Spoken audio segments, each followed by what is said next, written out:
YB speaker, saya langkau ada sebab masa tidak mencukupi. Tapi ini ada isu yang satu lagi yang berkenaan dengan Tahun Melawat Malaysia 2020. Yang saya nak sebut tentang makanan jalanan, budaya makanan jalanan yang saya juga sebut pada sidang DUN yang lepas. Saya telah bangkitkan isu ini, the street hawker culture, yang memang merupakan satu benda yang begitu sinonim dengan orang rakyat Pulau Pinang. Ya, kita ada street food festival yang akan berlangsung tak lama lagi lah. Baru-baru ini saya rasa Ketua Menteri dan juga YB Paya Terhubung telah mengadakan satu sidang media untuk mengalu-alukan orang ramai datang ke Pulau Pinang untuk merasai makanan jalanan kita. Kita bangga, ya.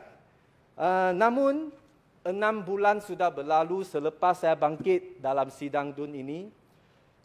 Dalam jawapan lisan semalam, ya, yang kerajaan negeri hanya menghantar surat permohonan kepada Jabatan Warisan Negara dan Kementerian Pelancongan Seni dan Budaya.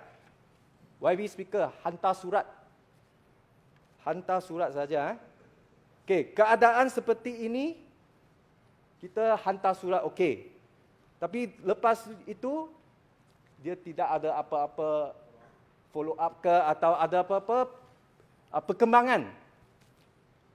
Ya, kerajaan pusat ada memaklum balas Timbalan Menteri Pelancongan Seni dan Budaya pada 31 Mei kata Jabatan Warisan Negara belum bersedia untuk menghantar pencalonan kerana terdapat banyak perkara yang perlu disediakan oleh pihak Malaysia bagi tujuan pencalonan tersebut. Ini adalah jawapan daripada Timbalan Menteri. Tapi saya nak tahu, ya, saya ingin tahu daripada pihak Exco, ya, siapa sebenarnya yang perlu bertanggungjawab atas isu ini? Siapa yang perlu mengambil tanggungjawab tentang perkara ini? Sebab sebelum ini sidang DUN yang lepas Paya Terhubung yang menjawab soalan saya. Ya. Sidang DUN kali ini adalah Datuk Keramat yang jawab pula. So, adakah ini adalah joint effort? Dua-dua Exco bekerjasama untuk mendapatkan pencalonan makanan jalanan untuk daripada UNESCO ini. Saya nak tahu kepastian, ya. Dan saya juga ingin tahu, ya, saya juga sangat prihatin terhadap perkara ini kerana jika kerajaan negeri Pulau Pinang memang serius dan memandangkan pencalonan makanan jalanan itu penting, maka dalam bajet 2020 saya tak nampak ada apa-apa program atau pembangunan yang ada menyebut kita nak berusaha untuk mendapatkan pencalonan, termasuk nak buat inventory, nak buat ke semua dokumen, persediaan dokumen, semua itu saya faham perlu ada dana. Tapi ada berapa dana yang akan digunakan untuk kita menunjukkan iltizam kita untuk menuntut pencalonan itu dapat dibuat dari pihak negeri Pulau Pinang. Saya amat prihatin terhadap pencalonan ini, YB Speaker. Ya, kerana ia adalah satu perkara yang boleh menjadi satu nilai tambah bagi kita membangunkan sektor pelancongan, ya, di negeri Pulau Pinang ini. Ya, saya rasa sekiranya kita nak jadikan ia sebagai satu gerakan, ya, movement di kalangan rakyat, di mana macam Singapura, mereka sampai ada membuat online voting. Rakyat dia ada dapat mengambil bahagian. Mereka semua sokong kerajaan Singapura untuk membuat pencalonan budaya masakan jalanan. Rakyat Singapura mereka bangga dengan masakan jalanan mereka juga. Tapi di negeri Pulau Pinang, kita saya rasa kita sudah ketinggalan. Tapi belum terlambat lagi, kita masih ada masa sekiranya kita tahun ini atau tahun depan kita ada satu jawatan kuasa yang khas.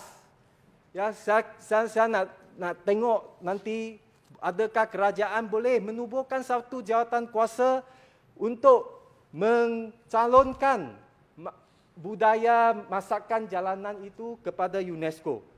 Ya, kita sudah ada pengalaman. Ya, pengalaman bila 2008 kita dapatkan UNESCO Heritage untuk Georgetown. Ya, kita mesti ada pengalaman bagaimana ia dapat diperolehi. Maka sekarang untuk 2019 kita boleh start ya untuk masakan jalanan. Boleh? Minta laluan. Ya, Pengkalan Kota. Terima kasih kanda saya daripada kawasan Macang Bubuk. Sememangnya saya bersetujulah dengan apa yang dibangkitkan oleh Yang Berhormat Macang Bubuk tentang pengiktirafan makanan jalanan kita sebagai salah satu di bawah yang diiktiraf di bawah UNESCO ini.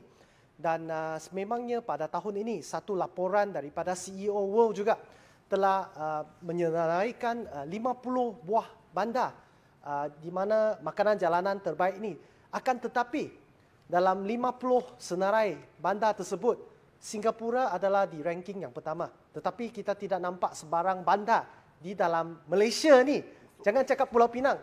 Di bandar-bandar di Malaysia ni langsung satu pun tidak disenaraikan. Tapi ada orang kritik tentang senarai tersebutlah. Tapi saya juga ingin membangkitkan tentang impak sekiranya kita ingin mendapatkan pengiktirafan tersebut. Ingin saya memetik contoh. Saya rasa banyak yang masih ingat yang ada satu gerai char kway teow yang terkenal di Jalan Siam. Apabila sememangnya sudah lamalah itu char kway teow memang terkenal. Tetapi ada seketika waktu gerai char kway teow itu telah diviralkan di atas social media.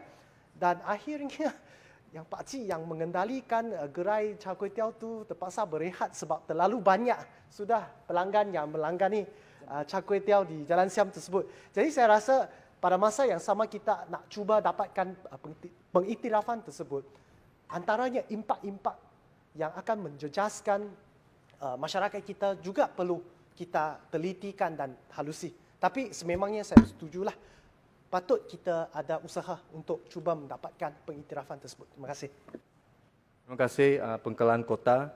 Ya, memang itu implikasi itu akan kita berdepan bila kita dapat pengiktirafan itu. Tapi kita belum lagi sampai ke tahap itu. Dan ini juga memperingatkan satu perkara Pengkalan Kota yang sebut tadi, iaitu kita perlu ada khusus atau capacity building untuk tukang-tukang masak yang begitu terkenal itu menyampaikan pelajaran kepada orang-orang muda. Sebab kita nak masakan jalanan itu atau gerai penjajah itu dia satu kerjaya yang juga orang muda boleh melibatkan diri. Salah satu cara untuk kita membantu golongan B40 ini adalah boleh kita start dengan gerai penjajah yang kos modal permulaannya lebih kurang sedikit. Ya, boleh pinjam daripada PTSR, ya, tabung harapan yang kita boleh berikan microkredit. So inilah yang saya rasa pentingnya, dia bukan sekadar pengiktirafan daripada UNESCO, tetapi kita boleh jadikan dia sebagai satu gerakan di mana seluruh rakyat negeri Pulau Pinang, macam YB Bagan Zema buat I Love Penang. Ya, I love Penang food. Ya, so mereka boleh join sekali untuk kita dapatkan pengiktirafan daripada UNESCO. Setuju? Mohon Pengkalan Kota. Mohon celas sikit saja. Okey, ya, thank you. Terima kasih. Boleh, Sri. Okey, terima kasih. Yang Berhormat Macang Bubuk, memang idea untuk melestarikan penjajah kita ni memang satu idea yang saya pun sokong. Yeah, the idea of rejuvenation is actually very timely dengan izin. Tapi pada masa sama kan, kita perlu juga ya selitkan isu kebersihan dan juga kualiti makanan. Sebab sekarang ni bila kita tengok ya industri penjajah makanan, ya mereka selalunya menjajah tapi di kawasan yang tidak dibenarkan. Jadi sesuatu perlu dilakukan di mana kita menyediakan tapak yang sah, di mana mereka boleh menjajah, berniaga tanpa diganggu. Jadi there's a type of control, kawalan dengan izin yang diperlukan juga pada masa yang sama. Terima kasih. Terima kasih Seri Derima. Saya rasa Yang cadangan Berhormat, yang saya Macam Bubuk, Ya. lagi 3 minit kalau sudah jadi 1 jam. Oh sorry, ya. Terlalu banyak benda yang kena.